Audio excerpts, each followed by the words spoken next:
Oh, it's time for class. Class is in session! Roll call! Bueller? I'm gonna be late for class. Bueller? Am I hallucinating here? Just what in the hell do you think you're doing? I'm late for class. You are mine now. You belong to me. Did you study for the test? No more complaining. No more Mr. Kimblake to go to the bathroom. Nothing. There is no bathroom. Hello, classmates, and welcome to another episode of Middle Class Film Class Movie Review Edition. And my name is Joseph. Oh, hi, Joseph. Oh, yeah, hi. I was going to go right to the trailer. Yeah. And I'm Peter. And Tyler's not here. Yeah. Where is Tyler's he? gone. He's gone. Where, oh, where has my Tyler Noe gone? Where are you, Tyler? You're fixing sprinklers. Perfect. Yeah, so it's just me and young Pete here. Yeah. young buck over here, the youngest. Yeah. In my prime. Feel it every day. My bones not crackling. What do they say? The Joints not popping. 38's the new 37. Sure. Yeah. I feel it. Feel it. But yeah. And this week the Wheel of Destiny landed on my pick, Do the Right Thing.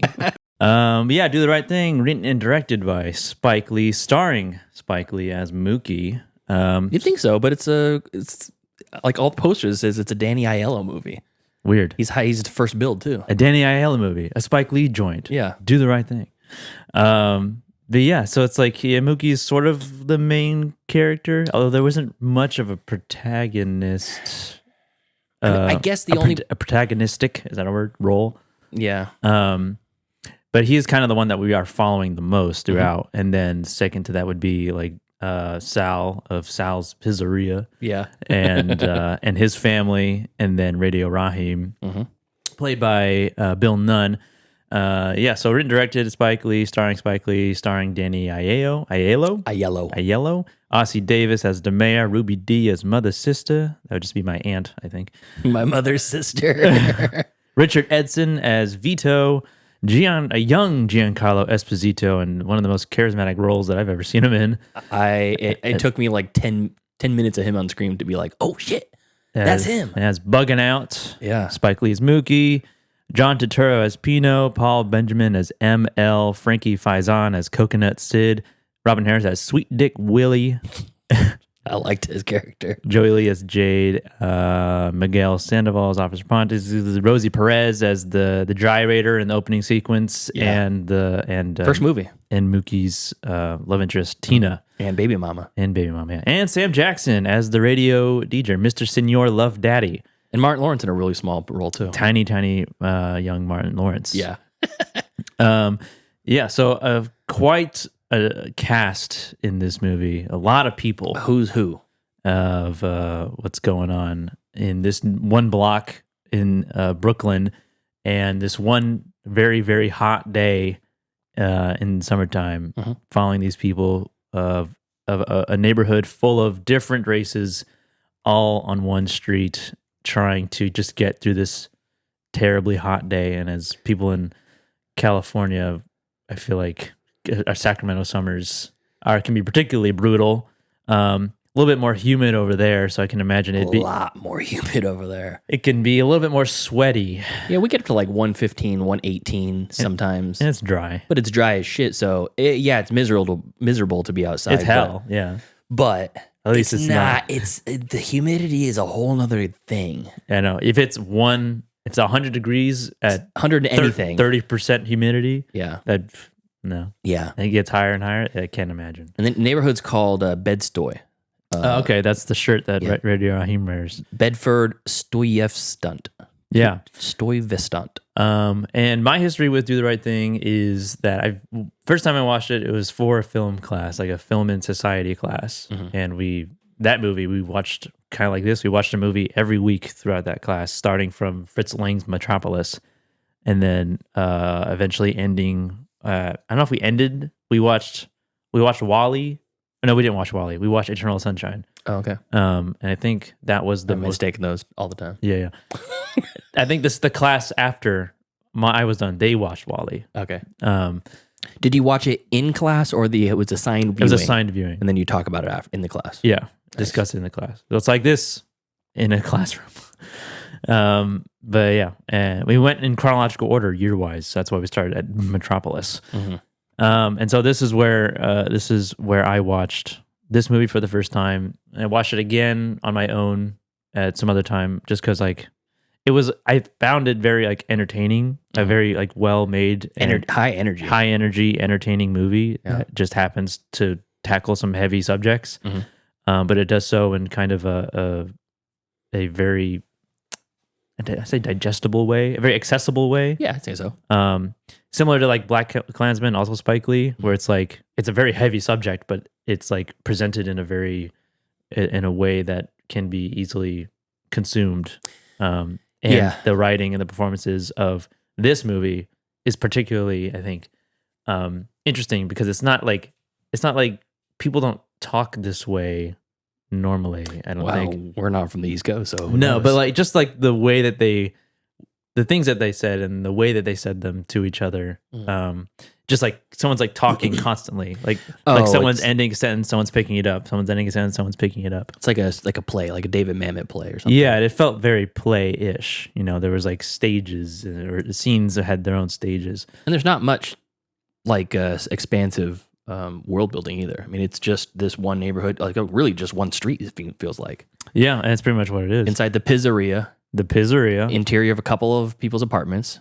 Yeah. And then the red wall where those guys are hanging out. Sweet Dick Willie. Yep, there's the red wall. And then just the street. Yeah, the stoops and the street. So yeah, I know Tyler said that he's seen it before. What do you think? No, he's not here. I really wanted to hear Tyler's take on this. There is no racial bigotry here. I have a feeling that we get a lot of drops from Tyler in this one. Perhaps. You know, those cops did do it. Yeah. They didn't seem so bad. Yeah. There's no heroes in this one. Well, except for the cops. There's bad guys on both sides. Tyler, how could you say that? Can't believe you. Yeah. But Pete, this is your first time viewing, and you've seen other Spike Lee movies, I assume. You've seen Black Klansman. Black Klansman for the show and Inside Man. Inside Man. That's it. Okay. By Spike Lee's a big blind spot for me. Yeah. Like I have only seen Citizen Kane from Orson Welles too. You know, I haven't seen I like even anything he's acted in either. Like I haven't seen The Third Man or any of like his famous stuff. So Spike Lee's a big blind spot. I like fondly think of Spike Lee. I think he's like a message director most of the time. His stuff is meant to be putting something in front of people's faces that needs to be seen, which I totally respect that. And all I've seen about this is that it's hot, it's wet, it's sweaty, and angry, and there's a lot of like racial tension. Yeah, racial tension. So my thoughts about Do the Right Thing is that this is supremely entertaining the entire time. There's really only like maybe one or two characters I didn't enjoy seeing on screen. When they came back, I'm like, oh, the girl with the flipped up bucket hat. Oh yeah, and that little gang of with like Martin Lawrence's gang. Yeah, she kind of runs with them sometimes, but you know, she's like calling up to what's his name, you know, from the stoop. And it's like she's kind of annoying, and I didn't really get a whole lot of like net benefit from her. But just about everybody else really. They have unique voices. They have interesting additions to the story, additions to the tension and the plot and all this stuff. And everybody is really just, I feel like, having a good time. Even if it's like a lot of the interactions are angry because it's so hot and everybody, I mean, it's like remove the race tension out of it. It's fucking hot. You're just having a bad time when it's that hot outside, and you're going to have, I don't know, any little thing can set you off. At the same time, though, there is some stuff that I'm like, what's Giancarlo Esposito's character's name again? Bugging. Why is he so stuck on getting a black man on the wall of this pizzeria, a private business? Right. It's an Italian restaurant run by Italians, giving you Italian food with iconic Italian Americans on the wall. It's like Al Pacino, Robert De Niro, John Travolta, Frank Sinatra. Yeah. All these Italian Americans. Well, it's like, what do you expect to be up there? And these aren't people that have eaten in the restaurant. These are just people that he looks up to. Why is it he makes it his mission to go, and it was like he was very, very much giving off like Keegan-Michael Key energy in this movie. I feel like Keegan-Michael Key took a big bit of inspiration from Bugging Out for his like the high energy characters that he portrays in a lot of movies, and Key and Peele as well. But like I just chill the fuck out, dude. You know what? This is why all of this blew up, was because of guys on the wall. And he's like just looking for somebody to join his righteous cause, the stupidest righteous cause you can do. They're trying to attach like this like a significance to what he wants, and I don't understand like what the fucking point of it all is in that sense. So that makes what the tragedy that happens at the end that much more frustrating, because it's like, dude, you brought this guy into this. You got Radio Raheem into this, and yeah, he didn't like him in the first place, but you got him into the mess, and it like raised the tensions even higher. You made it even worse than it needed. You could just say, shut the fuck up.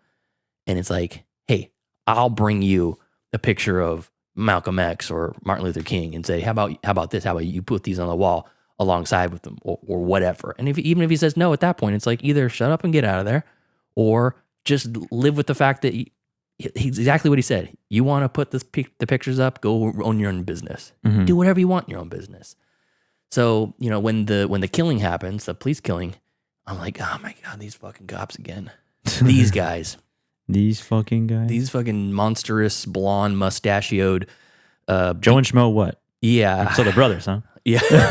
I love that interaction. That was so funny. And at the beginning, when that whole thing happens, when they Martin Lawrence and his friends shoot the fire hydrant at the Cadillac. Yeah.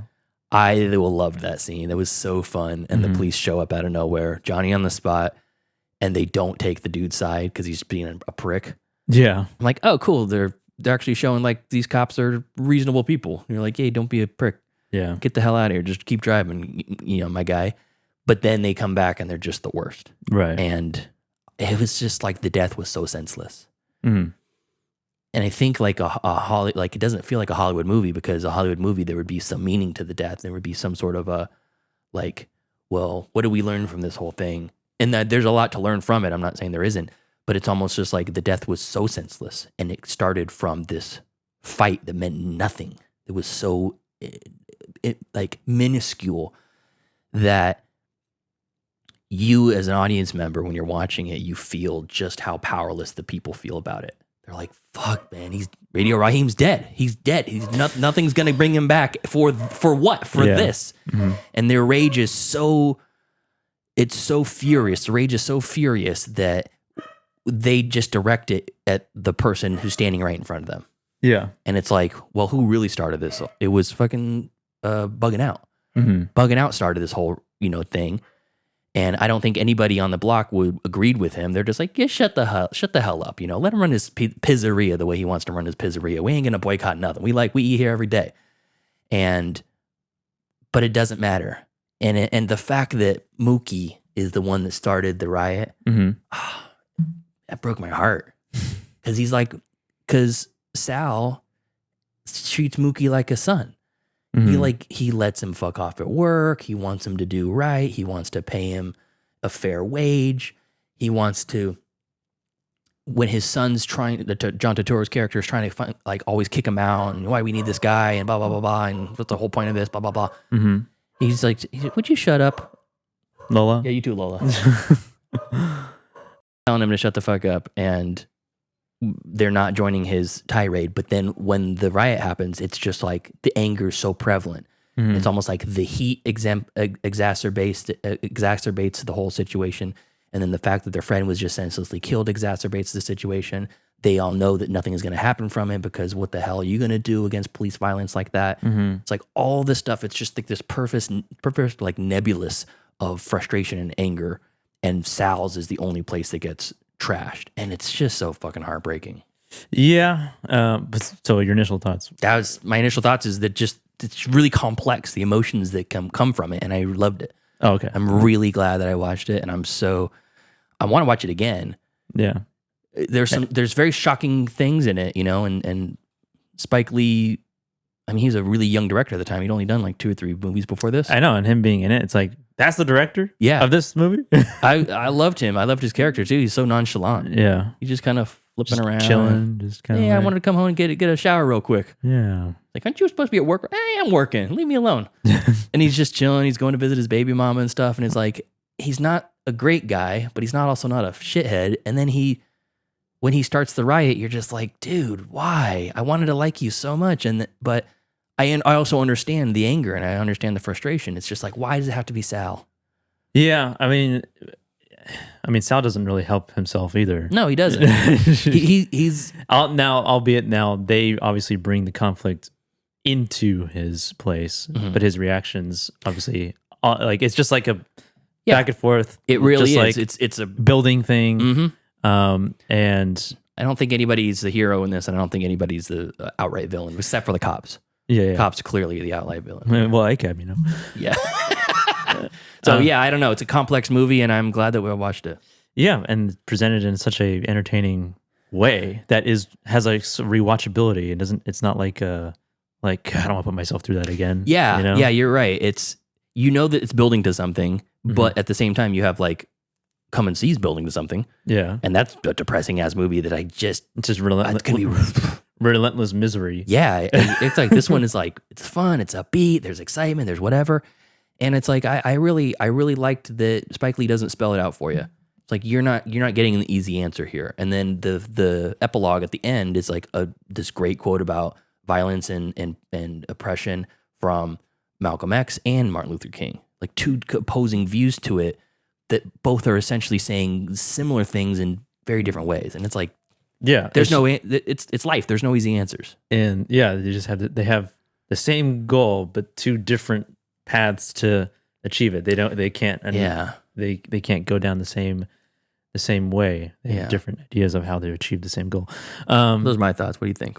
But yeah, so this is my third time watching it, and I feel like this is just like such a near perfect movie that tackles again a heavy subject matter in such a way that can be entertaining and comedic, but also very sad and heartbreaking, and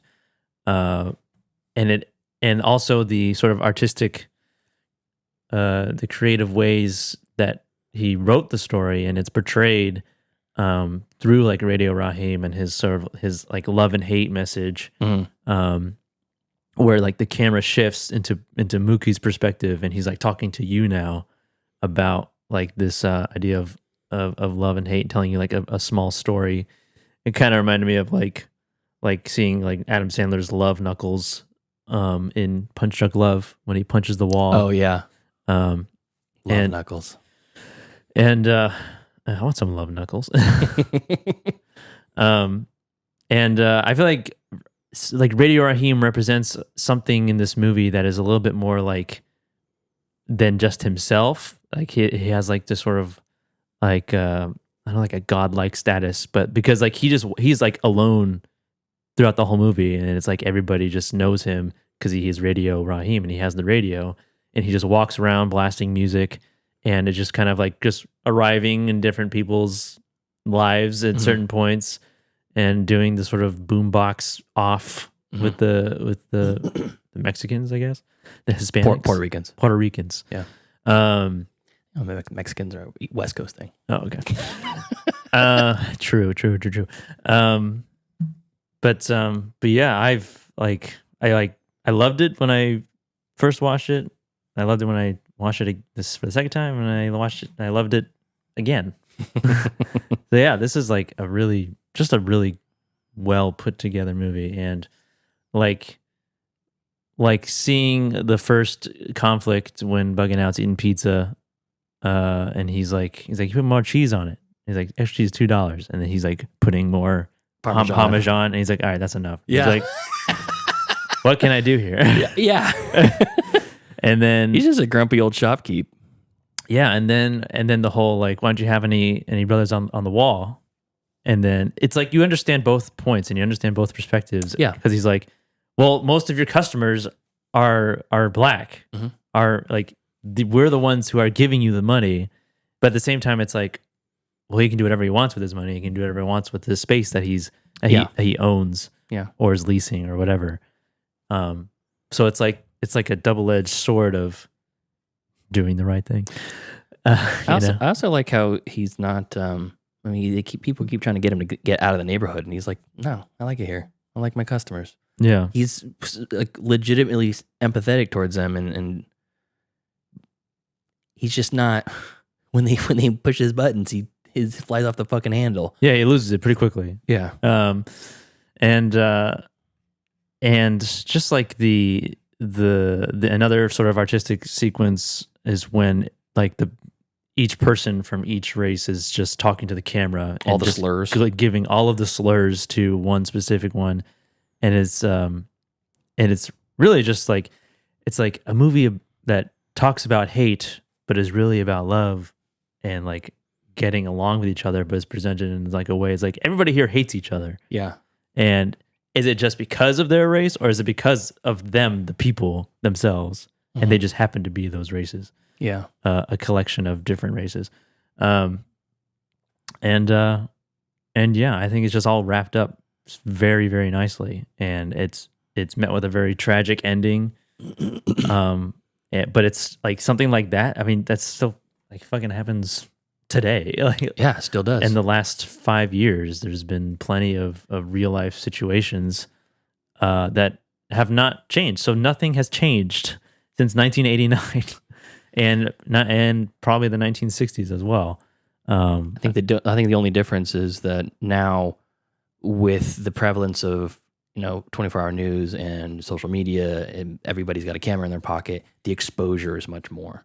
It's a lot harder to run from it. What happens once the exposure happens? Yeah. That's to be debated whether there's enough happening or not. But police officers are now going to jail for murder. There's more accountability. Yeah, Derek Chauvin is in prison for killing. Yeah.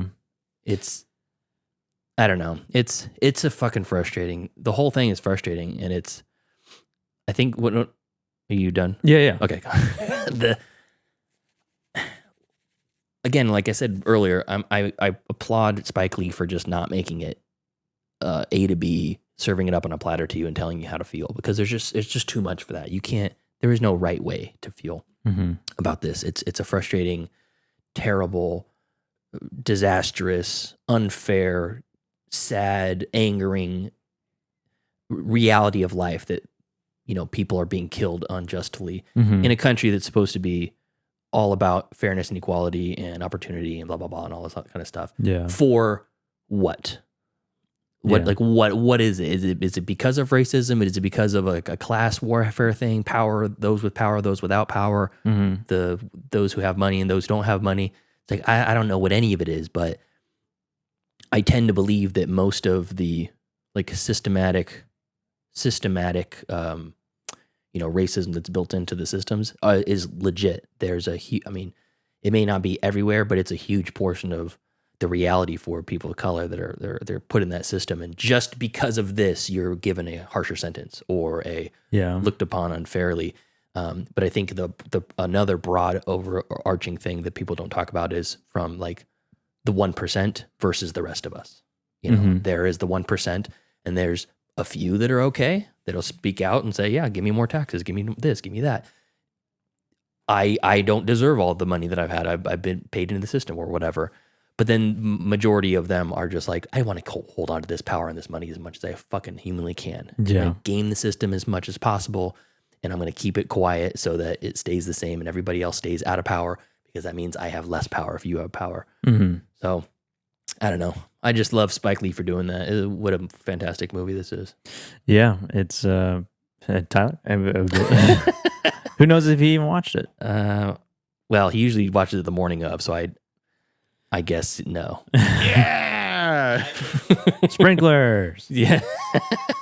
But I did love this movie. I didn't love this movie. I guess there's some things I did want to mention that I like remembered from my class. Oh, okay, cool, please. So in the end, when like the riot's happening and there's that chanting going on.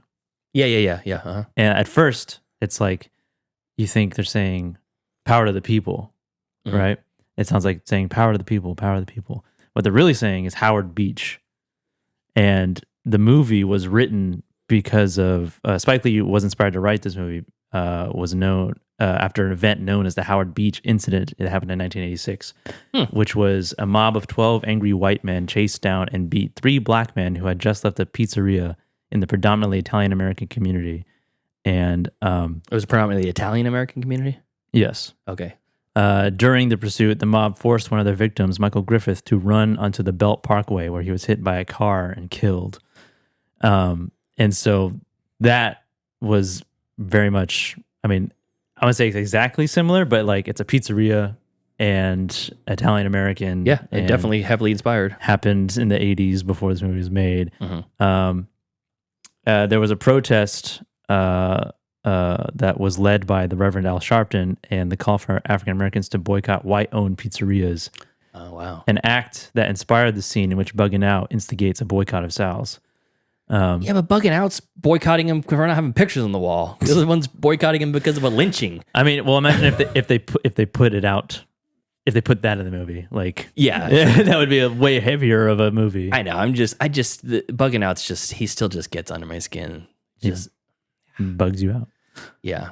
Yeah. I mean, I loved his character. It was so fun to watch. Yeah, and especially the Giancarlo Esposito being that role, and just like his look is so great. I want to see more haircuts like that in the modern day. Yeah, it's so fun. Even Mookie's haircut's great. Yeah, Robert De Niro was initially was envisioned for the role of Sal. Really? Originally. That's cool. And Spike Lee and De Niro had met the night after the Howard Beach incident. They discussed racism and how the animosity between Black and Italian communities had escalated. Lee liked the idea of what it would mean for the Italian Americans to see the iconic De Niro in a role that was sympathetic to Black people. De Niro turned it down, feeling that he'd performed roles like Sal and didn't want to repeat them. This is all on Criterion, by the way. All these like fun facts about okay, cool. Spike Lee and Do the Right Thing specifically. I put it out to my Twitter page, just to say, what people's thoughts were. Didn't get a ton of responses, but I got a few interesting ones. Carlo from the Movie Loot says, powerful film. I watched it back in the 90s and I liked it, but I didn't really appreciate it. I watched it last year and man, did it hit hard. So he gives it 4.5 stars. I don't think I would appreciate this as a youngster. No, I don't think I would get it. It would be like an entertaining movie and like the quick cutting style and the really kind of in-your-face camera movements and fisheye in some scenes and stuff would be, I think it would catch my eye. And then the blatant racial epithets being like shouted directly at the camera, I think would probably shock me. But I don't think it wouldn't make much of an impact. This was pretty impactful to me now, so I agree with that. Yeah. I forgot to bring up Smiley. Which one's Smiley? You know Smiley. Smiley. Oh, Smiley. Yes. Yes. The special needs gentleman. Perhaps in poor taste nowadays. Yeah. But at the same time, though, this says here that the actor Roger Gunvar Smith was not initially cast in the film, but every day during production, he'd ask Lee to find a place for him in the story. Lee told him to come up with some ideas, and he tried to work him into the film. So Smith created the character of Smiley, a young man with a stutter who sells pictures of Martin Luther King Jr. and Malcolm X. According to Lee, it was the actor's idea to put a photo of the two civil rights heroes on the wall at Sal's in the scene where the pizzeria burns. I think he has more than a stutter in this. I think he tried to play, maybe if he was intending just the stutter, he played it a little too much. He's like hobbling through the neighborhood. Yeah. It's like one step removed from music. It's different. Yeah, he definitely did have more than a stutter. Yeah. Because he just wasn't understanding like the social aspects. Like they kept on trying to tell him to leave, and he kept on trying to give him a picture of. So it's like moaning at them. It was like he was like stunted at growth, but like that portrayal of someone with, it was like Simple Jack. Oh, yeah, it was really rough. I'm like, okay, this guy with this character isn't here for a lot. Yeah. And then he keeps coming back all the time. You're like, oh, my God, my guy. And now knowing that he like kept on asking to be in more of the movie. Spike Lee's like, yeah, whatever you want. Just throw you in there. Just ham it up.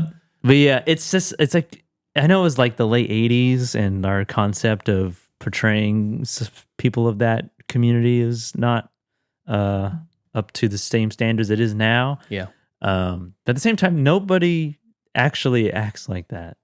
Like nobody actually like there like Deanna, my wife, works essentially in that industry. Yeah. And not once has come in contact with somebody who is on that level. It's out there. I mean, it's. I think the gross stereotypes exist from somewhere. That's created somewhere. There's certain physical disabilities mixed with maybe other mental disabilities that turn into these gross stereotypes. But I don't know. It's.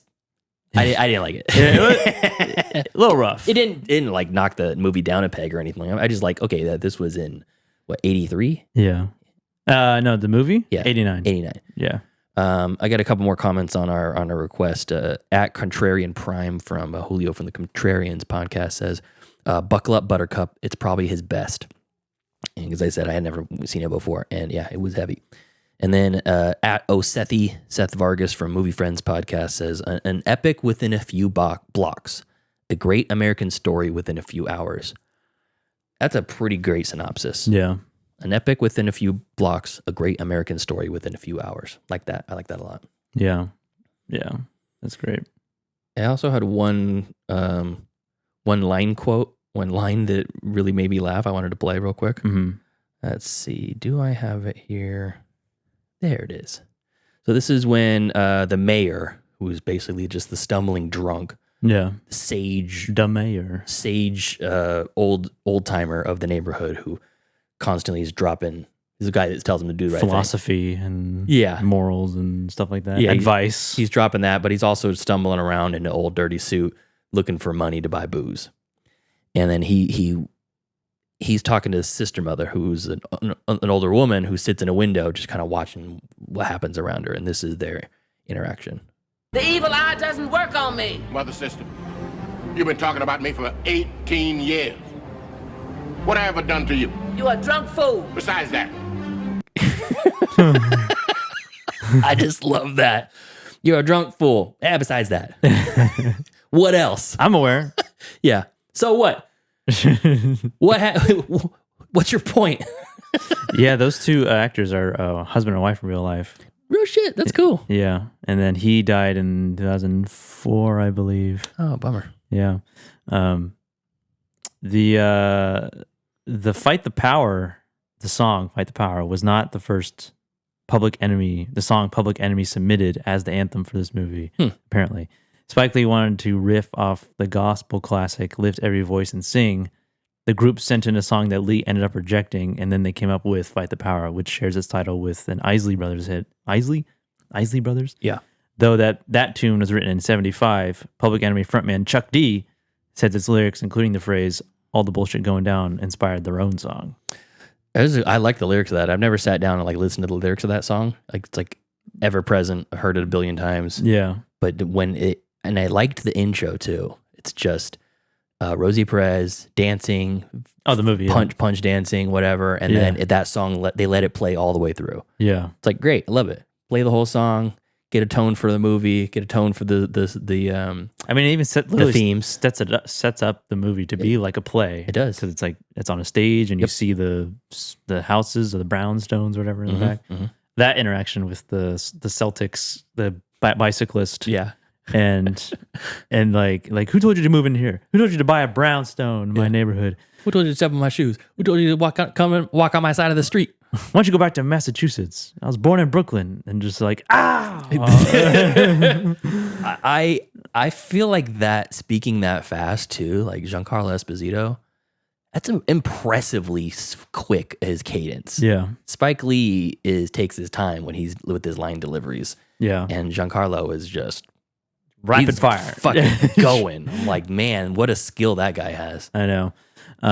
So back to the chokehold at the end of the movie. Oh yeah. That was I mean, it's like it was inspired by one specific instance. And it's actually the person who was killed is actually name dropped in that scene. In 2014, Eric Garner was killed by a policeman. He used a chokehold to subdue him. And then Lee, after that, posted a video in which he intercut Radio Raheem's death with Eric Garner's. But the use of that chokehold in the movie was actually inspired by another case of police brutality, in which a graffiti artist named Michael Stewart was killed by the cops in 83. And in that scene, there's someone in the crowd saying, they did it again, just like Michael Stewart. Yeah, I heard that. Yeah, and I think he even says more than that too. He's like, they did that and he died. And it was from like Martin Lawrence's group of guys who said it. Yeah, it's so crazy how many like real life references that he's actually using, and not just like sort of kind of using a general reference of the world of society, but it's like these are all sort of specific events that happened. But can also, I guess you can also just watch the movie and it's like all of this is still happening in some way or another today in many different forms. So it's like it's very timeless, unfortunately. Yeah, I was gonna say it's a fucking shame that it's timeless, but it is. Why can't it just have died like back then, and we think we would have moved on by now? Hey guys, haven't you seen Do the Right Thing? Stop that. Yeah, stop that, sir. Do the right thing. Have you done the right thing yet? Yeah, Tyler, do the right thing. Yeah, do the right thing. That's it. That's it. That's it. I feel like that's. I mean, it sounds glib, like an oversimplification of, you know, a solution to a complex problem. Yeah, but really, when you're looking, it's like, is this the right thing to do? Am I being an asshole right now? Is this? Am I a piece of shit for doing this? Yeah. Then don't do that. Don't do that thing. Do something else that makes you not a piece of shit. Yeah. Yeah. It's such a simple ideology. Obviously, some people have different ideas of what the right thing is. Well, yeah, we talk about that at work. It's one of our like core tenets for our company is do the right thing. And a lot of times, I mean, it sounds so stupid, but I'm in a supervisory role at my company, and I work with, you know, multiple leaders, you know, that are also supervisors, and they have all the people underneath them. And sometimes someone will come to me with a question like, "Hey, what do you think I should do in this situation?" I'm like, "What's the right thing to do?" "Well, it's this." I'm like, "Then do that." That's it. I mean, don't overcomplicate it. Just do the right thing. It's a very easy phrase to keep in the back of your head. Yeah, if you think you have two options and one of them is the right thing to do and the other one sucks, the right thing to do is like, this is gonna suck, but it's the right thing to do. Like, do that. Mm-hmm. Yeah, it sucks, but just do the right thing. Shut up.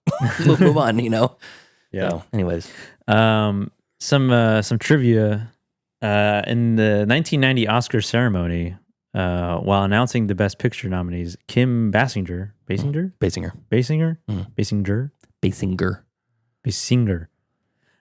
caused some controversy when she ignored her scripted text and said, "We've got 5 great films here, and they're great for one reason, because they tell the truth, but there is one film missing from this list that deserves to be on it, because ironically, it might tell the biggest truth of all, and that's Do the Right Thing." And then Spike Lee would later thank her for it 29 years later. In 2019, on an episode of the podcast Unspooled, was she on that? Were they both on that? Must have. Or maybe he just spoke out about it. Ossie Davis and Ruby Dee DeMayer and Mother Sister were they were enemies in the movie, but they didn't end up being enemies by the end. Really, she was in her bed. Yeah. They were married, husband and wife in real life, frequently performed together until Davis's death in 2005. There's also another family on set. Danny Aiello's son was the cop that did the killing. Yeah. I saw the same name. I was like, any relation? Yeah, that's a very unique last name too. Aiello. Spike Lee criticized several white critics for their perceived racist reviews in which they stated that the movie would incite anger and cause riots in the black population. And if this were to happen, the blood would be on Lee's hands. Lee defended his movie by stating that if white people can contain themselves from causing trouble after seeing movie violence in Arnold Schwarzenegger films, then so can black people. He would later praise Roger Ebert as one of the few white critics who understood the film's message of mutual understanding. I can't imagine something like that being review bombed today. Yeah, I was going to say, even today, something like this coming out would be sensational. Good example, not a movie, music video from Childish Gambino.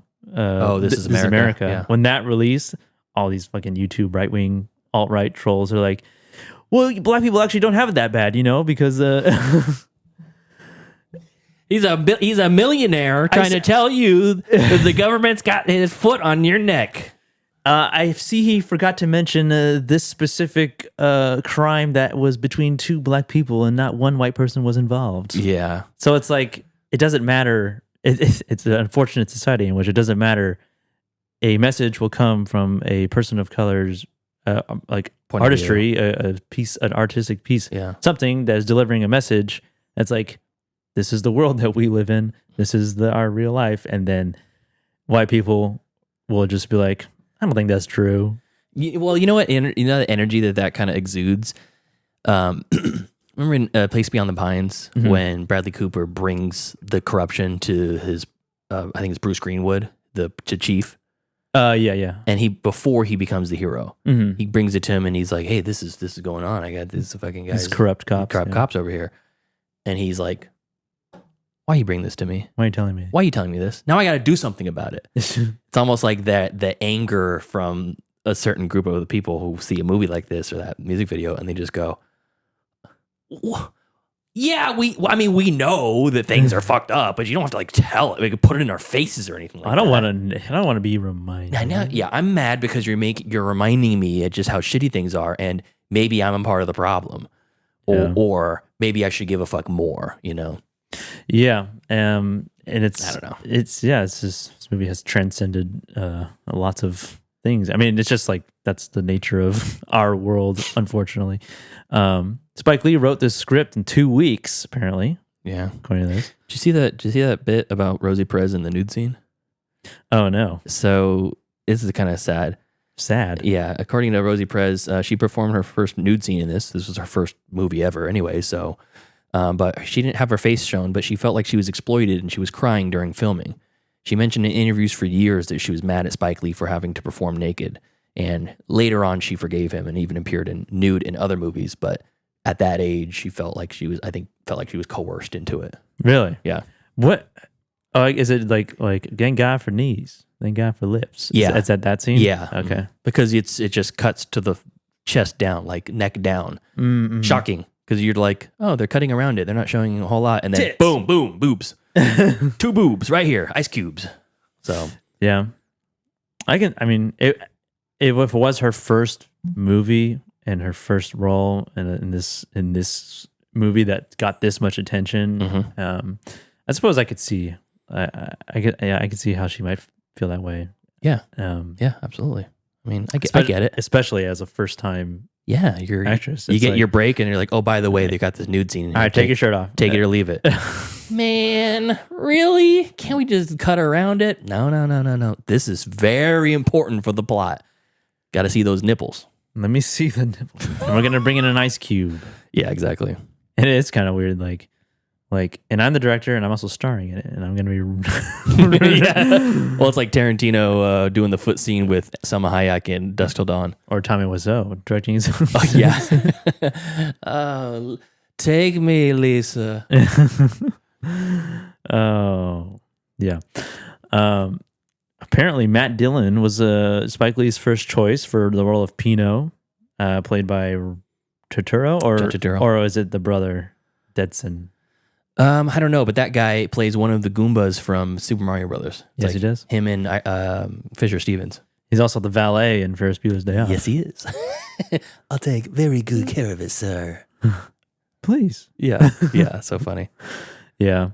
Anything else about this movie? Specific scenes. There's a lot of scenes in this movie. There's so many good bits. Yeah, the Korean market. Oh yeah, we didn't even talk about the shop owner. They're angry at him because he's opening the shop and in their neighborhood. So it's like just as much as they're looking for racial like sympathy or racial like understanding from other people, they're dishing it out to the Korean guy. Yeah, I thought it was kind of offensive when that old guy was told that Korean guy to open his eyes. Oh yeah, for sure. I mean, I was like, come on, bro. It's all racism. Open your eyes, motherfucker. Yeah, there's come on, man. And then at the same moment, like if it was like a different timeline and something happened just slightly different, if Giancarlo's character bugging out, sorry, if bugging out went on this vendetta against the shop owner instead, maybe the shop owner would have his building trashed, you know? Oh, the market, yeah. Yeah, the market gets trashed because he went in there and made a stink and he hit him upside the head with the broom and then broke his whatever and the cops got called. And instead of taking the pizzeria out, they took out the shop out. Yeah. It's like it literally could have been that close to destruction. Yeah, and they're the only two businesses really that are shown in the movie that could be susceptible to damage and destruction. It's not like Sam Jackson's radio station would be another one. He was like kind of like the omniscient power here. I like the idea that you said earlier about Radio Raheem being like a godlike figure floating around. Maybe that's the idea of like, and he's very specific. He's only playing Public Enemy. That's all he likes. He's like, this is me in my music. Yeah. And him going into different areas and how they react to him, maybe that's like an allegory for how people react to different, a different race invading their area, quote unquote. Different cultures. Yeah, it's like, oh, you came in with your boom bap music, the jungle music they call it. Yeah. And it's like, now you got to turn that shit off. It's like, okay, but if you're coming into a quiet restaurant and the music's cranked all the way up, I don't care if it's Luciano Pavarotti or music you don't like or whatever. It's like, just turn it down. Turn it down. Yeah. We would not be silenced though. Easily John Turturro's least funny role. Between this and Secret Window. Yeah. And he was still kind of funny in it, but like not overly funny. You've seen Barton Fink? Oh, no. Oh, that's a fun one. Then the other thing too, I just wanted to say before we wrap up is there's a lot of references in this to like old classic movies, and it just shows how much of a cinephile Spike Lee really is, like a true movie lover. The intro was a takeoff from Bye Bye Birdie, and I think there's another classic movie that I heard that they were referencing in that. Where is it? Bye Bye Birdie and Margaret, the two movies. Basically mirrored that. And then also the love and hate rings that he wears. He says that speech is an homage to the speech that Robert Mitchum's character of the preacher gives in The Night of the Hunter. And he's got love and hate tattooed on his fingers. Oh, okay. On his knuckles. And he says that's Spike Lee's favorite movie. And it's like, it's really cool. I like to see that, just like we talked to Isaac Florentine earlier. It's like he's a diehard martial arts fan and he makes martial arts movies. It shows the love shows. In this, Spike Lee is referencing these classic cinematic movies or these cinematic, masterpieces, and putting it into this and making it something totally different for a different generation and telling a message that maybe hasn't been told to that generation. So, yeah, it's cool how directors and artists can include like homages to previous artist works that they've like looked up to. In a way that is like not obviously just copying somebody. But they could just put it into an AI prompt and make the movie instead. I guess I could. I'm going to do that. Make me Spike Lee's Do the Right Thing now with ducks or something. with the bird, with species of birds. Yeah, I was going to say making dogs and cats instead of black and white people. It's Zootopia, but it's Do the Right Thing. All right, internet, you perverts that are using AI, get on it. Do your thing. And we will promptly ignore it. And then one last little trivia: the Sweet Dick Willie, those three guys, I think all of their scenes were improvised. Oh. That's so funny. They're all just improv. I love their bits. Them just talking shit to each other the whole movie. I love it. Who would call you Sweet Dick Willie? How'd you get a name like that? But yeah, let's throw some grades on this. This is either an A or an A plus. I'm gonna give it an A. Yeah, I'm gonna give this an A. Easy A. Thought provoking, entertaining, shocking at times. No easy way out. It's not spoon fed to you, and it looks fantastic on top of it. Yeah, the themes are great. The soundtrack's great. The acting's great. I don't think I got one. The one thing that detracted me a little bit about the whole thing, besides some of like the production stuff, like Smiley and Rosie Perez basically being forced into doing a nude scene. Besides those, because it's more production stuff. There's a number of times where characters look directly at the camera when you're not supposed to. Oh, really? There's scenes where they're supposed to talk directly to the camera, and then they're like, "I'm talking to this guy over here," and then I keep the eyes dart. glancing at the camera and then back again. It's happened probably 5 or 6 times. Really? Yeah. I didn't notice that. After like the second time, I'm like,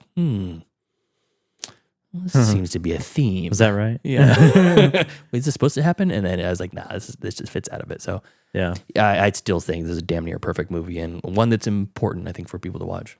Yeah. Definitely. I like easy agree with the A.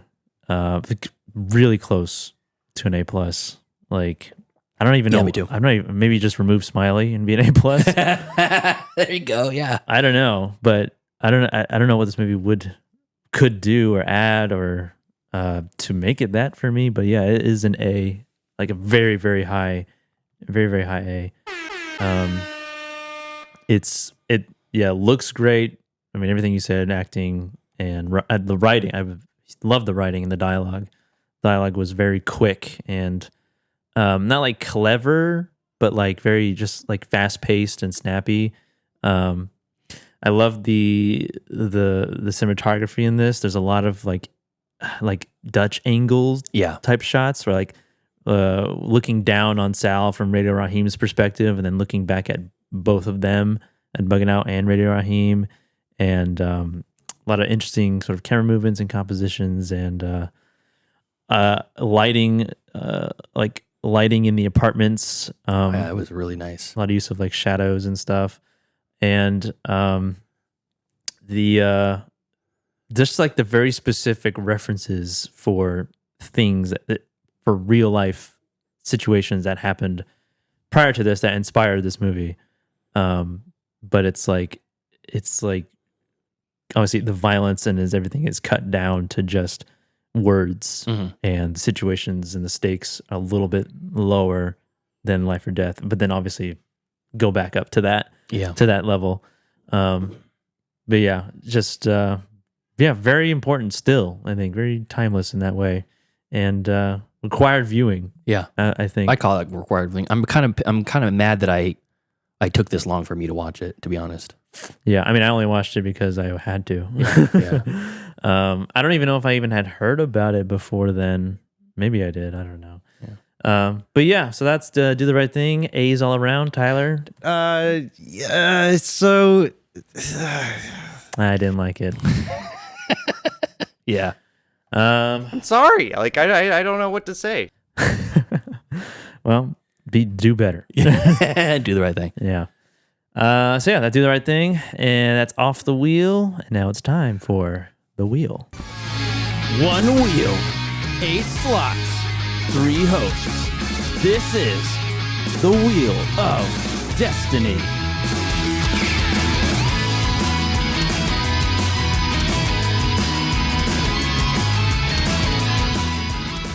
All right, Do the Right Thing off the wheel. Joseph, what are you going to replace it with?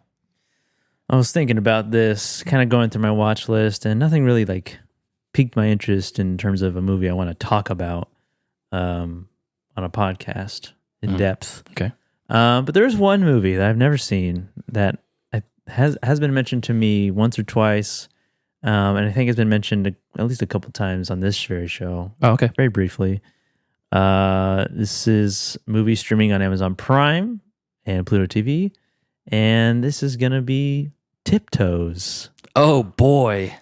Yes. Cannot wait. Starring Matthew McConaughey, Gary Oldman, Patricia Arquette, Kate Beckinsale, Peter Dinklage, Ed Gale, David Alan Grier. Dak again.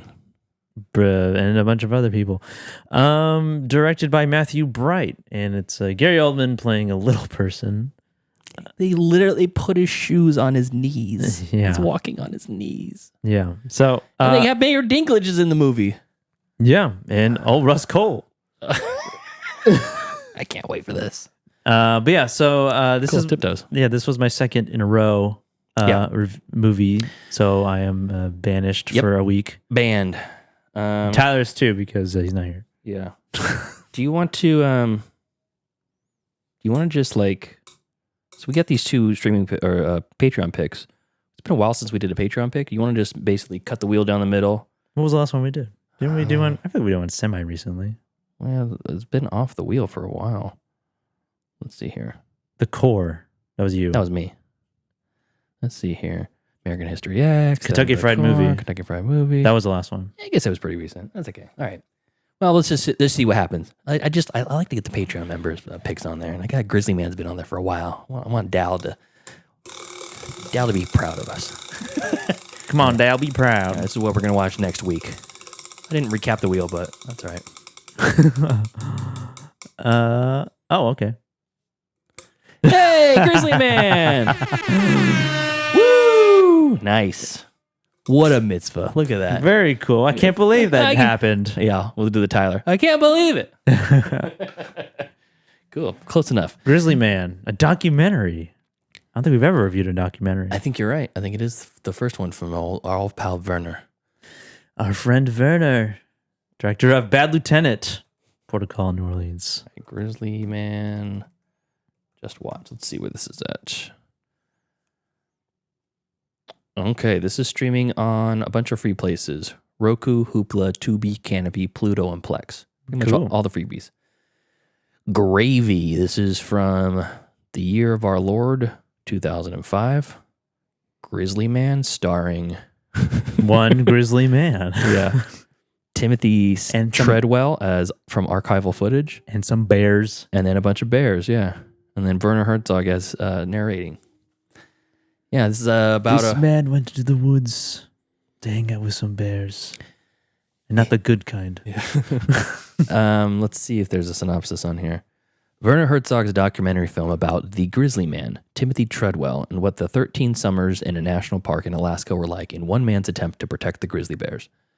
The film is full of unique images and a look into the spirit of a man who sacrificed himself for nature. 13 summers. 13 years, huh? That's wild.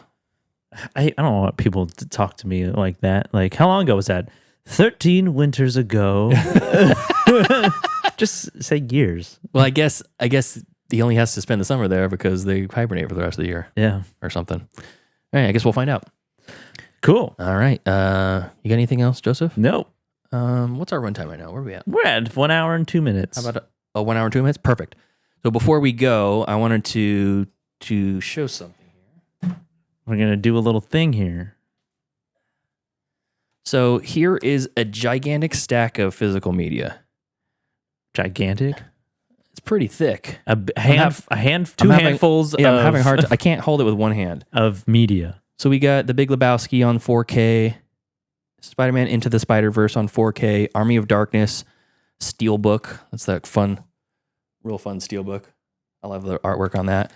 Dune Part 2 4K, The Watchmen Ultimate Cut 4K, The Complete Story, Batman Begins on Blu-ray, 2-movie collection, Annihilation and Arrival on Blu-ray, Godzilla vs. Kong 4K, and then the Planet of the Apes trilogy, the more recent one, on Blu-ray, the entire set. And along with those, we have these fun grab bags. It's got 3 DVDs in the bag that we don't know what's in them. I don't know what's in them. They're from our local physical media hub called The Cave in Sacramento. Mm-hmm. And these are great. They're just like I bought them before. I got A Time to Kill, Gremlins, and Charlie's Angels Nice. on DVD. I think I talked about it on the show. In standard def. It was standard def, and A Time to Kill, I had to pull the DVD out halfway through and flip it over. Oh. Like these are old discs. Is it that long of a movie? No. Oh. It was the cheapest CD-R they could find to burn it onto. So anyways, we're going to be giving away some of these discs, and you basically will be able to choose. If you're a winner, you can choose which one of these you want to get. Is it going to be, I'm just asking, because I don't know either. Yeah. You can pick one of those, like you know what you're getting, or you pick one of those and you don't know what you're getting. No, a winner gets one of the good media. Oh, okay. And then, if you want one of the grab bags too, that's fine. I'll throw one in there too, but these are for runners up. Oh, okay. Yeah. So if you get pulled, and the logistics of it are yet to be seen yet.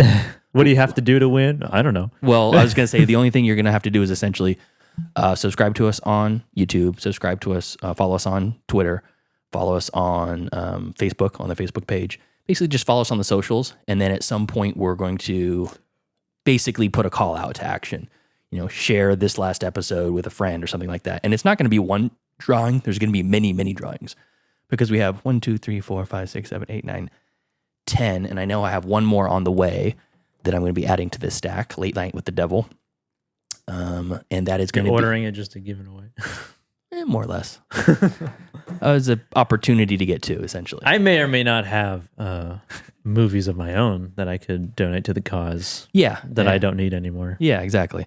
And these are either opened, like this one still has the digital disc, the digital code. Don't look what the code is, but it still has the digital code in there. It's Big Lebowski 4K plus HD 4 Blu-ray plus digital code. And it's like these are, fun movies. And basically the whole point of it is we want you guys to share the YouTube channel with friends. And essentially, if you do that for us, we'll have to figure out a way how to, track that. You'll go into a pool. We'll be able to pull your name from the pool and then give away one of these discs. That's it.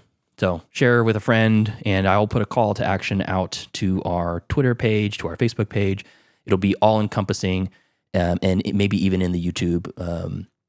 They have like the community posts or whatever. That's just like on YouTube. You can just post a picture or a text post or whatever. Yeah. So we'll announce it once we actually figure out the logistics of it, but it'll probably be next week and then many weeks after that running continually, because we want to get the subscriber count up, and we need you guys to do that. So that'll be something fun to do. And cool. That's it. Yeah. You can win some movies. You can win Batman Begins on Blu-ray. Yeah, that's right. Or Annihilation and Arrival on Blu-ray, 2-disc set. What a great combo. Boy. All right, so thank you to our cool-ass yard duties over on Patreon. That's Javier, Heather, Michael, Chris, and I don't have the list in front of me. And hold on a second. Angry Otter. We already said that. Angry Otter's Michael. Yeah.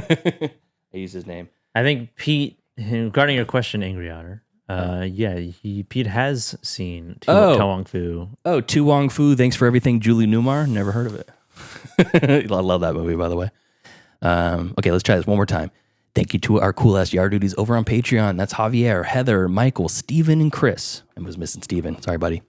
If you want to support us, you could do so at patreon.com/middleclassfilmclass, or more specifically, share the YouTube channel. Share the episodes, share the shorts, share the actual link. Just tell people, hey, I love this show. You'll probably love it too. Please go subscribe. It costs you nothing. That is a big way to help us too. Until next time. Thank you for joining us today as we gab and chatter earlier in the episode or in the week. And as we review Do the Right Thing, Spike Lee epic, American epic, in a few blocks. Follow us next week as we review Grizzly Man from listener Dal. Follow us on Facebook, facebook.com/MCFC podcast, and send us an email, mcfcpodcast@gmail.com. And follow us on Instagram and TikTok at Middle Class Film Class, and on Twitter at Podcast MCFC, and subscribe and like and comment to our YouTube channel, Middle Class Film Class. That's right. Please. Thanks for everybody in the chat. We'll talk to you later. No. This is very important for the plot.